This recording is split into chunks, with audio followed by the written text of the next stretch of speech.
The final clue. The rain hadn't stopped in 3 days. Jack Carter sat in his cramped apartment above a dry cleaner, a glass of bourbon untouched on the table beside a photograph. Lara Stone knocked on his door, her dark ponytail soaked through, rainwater tracing the line of her jaw. She dropped a manila folder on his table without a word. Jack opened it. Inside was a morgue photograph. Hale, not missing anymore. They found him in the river, Lara said, pulling her blazer tight. Dr. Elena Vasquez met them in the basement of the city morgue, her white coat luminous under the fluorescent hum, her round glasses catching the light as she pulled back the sheet. She pointed to the ligature marks with a gloved finger, her voice low and precise. Someone held him under, Elena said. Then arranged the scene afterward.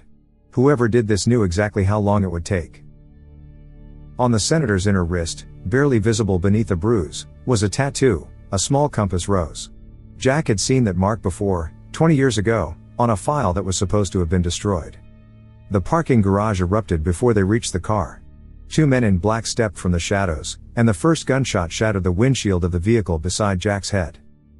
He grabbed Lara's arm and they ran, hard, fast, boots hammering the concrete spiral upward as the men pursued below. Split left, Jack shouted, and Lara vaulted a concrete barrier without breaking stride, drawing one pursuer away. Jack spun at the rooftop edge, caught the second man mid-lunge, and drove his elbow into the man's jaw with the mechanical efficiency of someone who had never truly forgotten how. The man crumpled. Lara returned seconds later, breathing hard, her blazer torn at the shoulder.